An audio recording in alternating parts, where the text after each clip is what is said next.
Hello मेरे प्यारे students, क्या हाल चाल। हमें उम्मीद है आप सब स्वस्थ होंगी, मस्त होंगी और आप सबकी तैयारी एकदम शानदार तरीके से चल रही होगी। तो स्वागत है एक बार फिर से UP triple ANM female health worker के नर्सिंग क्लास में। तो मिडवाइफरी पढ़ रहे हैं और मिडवाइफरी का हमारा 31 लेक्चर चल रहा है। 30 लेक्चर हमने कंप्लीट कर लिया मिडवाइफरी के और बहुत सारे क्वेश्चन हमने कंप्लीट किए हैं। तो प्ले लिस्ट में विजिट करके आप सारे क्वेश्चन, सारे टॉपिक देख सकते हैं जो आपके एग्जाम के लिए बहुत ही बेहतरीन साबित होने वाले हैं। तो आइए शुरुआत करते हैं समय ना बर्बाद करते हुए मिडवाइफरी टॉपिक को। तो इसमें हम 30 प्रीवियस ईयर क्वेश्चन करने वाले हैं और 30 में से आप आंसर देने की कोशिश कीजिएगा कि 30 में आपके कितने सही होते हैं, कमेंट में हमें ज़रूर बताइएगा। तो सबसे पहला क्वेश्चन आ चुका है, करा हाइड्रेम्ब्रियोस क्या है।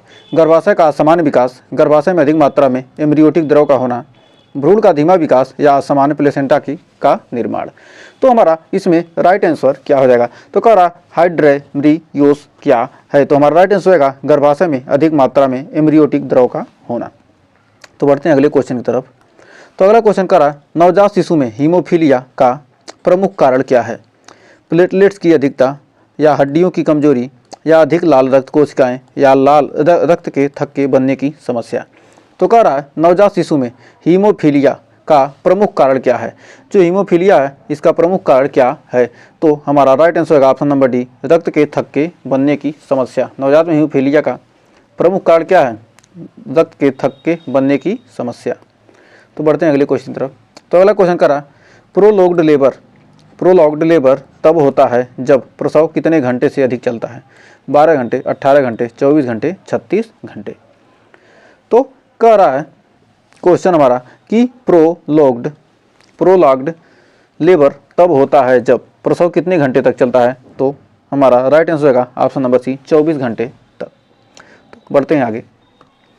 कह रहा मैकोनियम स्टेंट्स लिक्विड का संकेत क्या हो सकता है। भ्रूण का अच्छा स्वास्थ्य, भ्रूण संकट, सामान्य प्रसव या उच्च रक्तचाप। तो कह रहा मैकोनियम स्टेंट लिक्विड का संकेत क्या हो सकता है। तो हमारा राइट आंसर होगा ऑप्शन नंबर बी, भ्रूण संकट यानी फेटल डिस्ट्रेस। तो बढ़ते हैं आगे।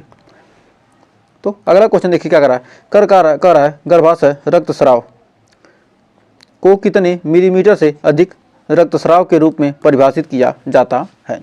तो गर्भाशय रक्तस्राव यानी पोस्टपार्टम हेमरेज पीपीएच को कितने मिलीमीटर से अधिक रक्तस्राव के रूप में परिभाषित किया जाता है।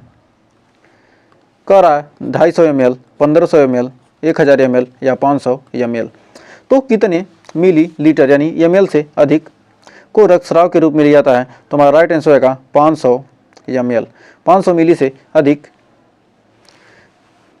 होने पर क्या किया जाता है, रक्तस्राव के रूप में परिभाषित किया जाता है। नेक्स्ट कह रहा एक्टोपिक प्रेगनेंसी मुख्य रूप से कहाँ होती है। गर्भाशय में, फैलोपियन ट्यूब में, ओवरी में, गर्भाशय ग्रीवा में। तो कह रहा एक्टोपिक प्रेगनेंसी मुख्य रूप से कहाँ होती है। तो एक्टोपिक प्रेगनेंसी हमारा फैलोपियन ट्यूब में होती है। नेक्स्ट कह रहा कंगारू मदर केयर किसके लिए आवश्यक होता है। समय पर जन्मे शिशु या जुड़वा शिशु या कम वजन वाले शिशु या हाइपरथर्मिया वाले शिशु। तो कह रहा कंगारू मदर केयर किसके लिए आवश्यक होता है। इस क्वेश्चन को हमने बहुत सारे बार क्वेश्चन पढ़ा है। तो इसका राइट आंसर कम वजन वाले शिशु को के लिए क्या था, आवश्यक होता है। नेक्स्ट कह रहा डिस्मेनोरिया किस स्थिति को दर्शाता है। मासिक धर्म का अत्यधिक रक्तस्राव, मासिक धर्म के दौरान अत्यधिक दर्द, अनियमित मासिक धर्म या रजोनिवृत्ति। तो कह रहा डिस्मेनोरिया किस स्थिति को दर्शाता है। तो हमारा राइट आंसर होगा ऑप्शन नंबर बी, मासिक धर्म के दौरान अत्यधिक दर्द क्या कहलाता है, डिस्मेनोरिया। नेक्स्ट कह रहा एम्ब्रियोसेंटेसिस का उपयोग किसके लिए किया जाता है।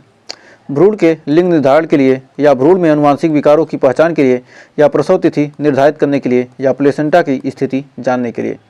तो कह रहा एम्ब्रियोसेंटेसिस का उपयोग किसके लिए किया जाता है। तो हमारा right answer option number B, भ्रूण में अनुवांशिक विकारों की पहचान के लिए। तो बढ़ते हैं आगे। तो देखिए 10वां क्वेश्चन क्या कर रहा है, गर्भवती महिलाओं में गेस्टेशनल डायबिटीज का मुख्य कारण क्या होता है। हार्मोनल असंतुलन, पोषण की कमी, उच्च रक्तचाप, अधिक व्यायाम।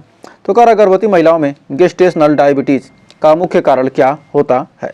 तो गर्भवती महिलाओं में गेस्टेशनल डायबिटीज का मुख्य कारण होता है हार्मोनल असंतुलन, यानी ऑप्शन नंबर ए हो जाएगा हमारा सही। तो बढ़ते हैं अगले क्वेश्चन की तरफ।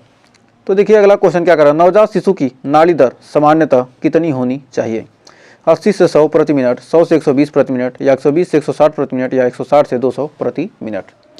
तो कह रहा नवजात शिशु की नाड़ी दर सामान्यतः कितनी होनी चाहिए, तो हमारा 11वें का right answer option number C, 120 से 160 प्रति मिनट। तो बढ़ते हैं आगे।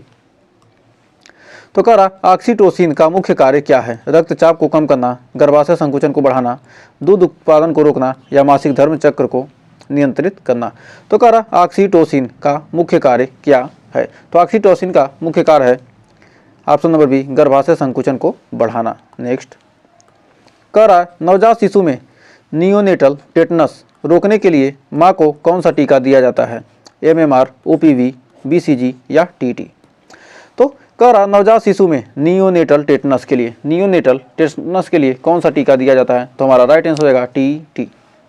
नेक्स्ट कह रहा वर्निक्स केसियोसा नवजात के शरीर पर क्या होती है, संक्रमण, सुरक्षा देने वाली सफ़ेद परत, लाल दाने, या त्वचा संक्रमण। तो कह रहा वर्निक्स केसियोसा नवजात के शरीर पर क्या होती है, तो हमारा राइट आंसर है ऑप्शन नंबर बी, सुरक्षा देने वाली सफ़ेद परत। तो बढ़ते हैं आगे। कह रहा हेमोस्टेसिस क्या दर्शाता है, रक्त का थक्का बनना, रक्तचाप बढ़ना, ग्लूकोज स्तर बढ़ना, थायराइड हार्मोन का बढ़ना। तो हमारा 15वें का राइट आंसर हो जाएगा ऑप्शन नंबर ए, रक्त का थक्का बनना हेमोस्टेसिस दर्शाता है। तो बढ़ते हैं आगे। 16वां कह रहा ब्रेस्ट फीडिंग कराने की अनुशंसित अवधि कम से कम कितनी होनी चाहिए, 3 महीने, 6 महीने, 9 महीने, 12 महीने। कह रहा ब्रेस्ट फीडिंग कराने की अनुशंसित अवधि मतलब कितनी अवधि, कितने से कम कितनी अवधि में क्या होना चाहिए, ब्रेस्ट फीडिंग कराने की क्या अवधि होती है। तो कह रहा है हमारा 16वें का राइट आंसर होगा ऑप्शन नंबर बी, 6 महीने। तो बढ़ते हैं आगे। कह रहा डाउन सिंड्रोम किस कारण होता है, ट्राइसोमी 21 या ट्राइसोमी 18 या ट्राइसोमी 13 या एक्स क्रोमोसोम दोष। तो कह रहा डाउन सिंड्रोम किस कारण होता है, तो हमारा 17 का हो जाएगा option number A, trisomy 21। Next कह रहा लोहिया विधि किससे संबंधित है, परिवार नियोजन, सुरक्षित प्रसव, नवजात देखभाल, उच्च जोखिम वाली गर्भावस्था। तो कह रहा लोहिया विधि किससे संबंधित है, तो हमारा 18 का हो जाएगा ऑप्शन नंबर ए, परिवार नियोजन। तो लोहिया विधि किससे संबंधित है, परिवार नियोजन से संबंधित है। नेक्स्ट कह रहा नवजात शिशु में फिजियोलॉजिकल जॉन्डिस कब होता है, जन्म से पहले दिन, या जन्म के 2 से 4 दिन बाद, या जन्म के 10वें दिन, या जन्म के 1 महीने बाद।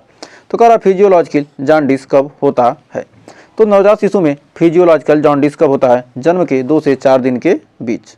हमारा ऑप्शन नंबर बी हो जाएगा सही। तो बढ़ते हैं आगे। कह रहा फोलेट की कमी से गर्भस्थ शिशु में कौन सा दोष हो सकता है, neural tube defect, hypothyroidism, Turner syndrome, adrenal disorder.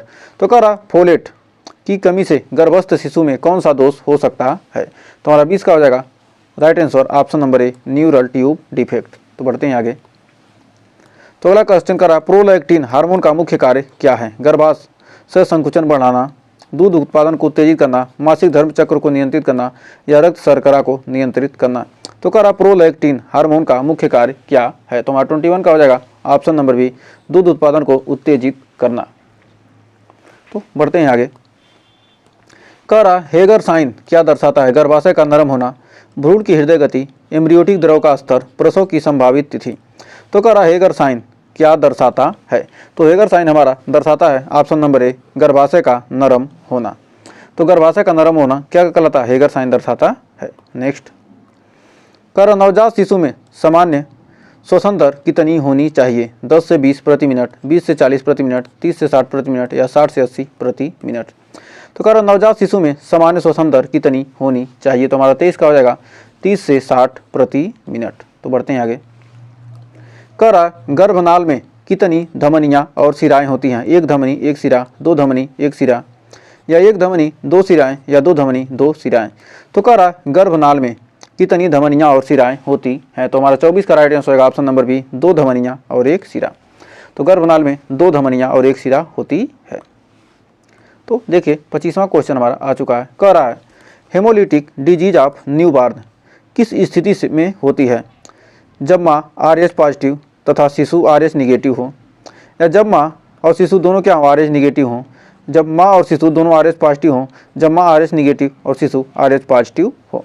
तो कह रहा है haemolytic disease of newborn, haemolytic disease of newborn किस स्थिति में होती है? तो हमारा राइट आंसर हो जाएगा ऑप्शन नंबर डी, जब माँ RH निगेटिव तथा शिशु RH पॉजिटिव होता है।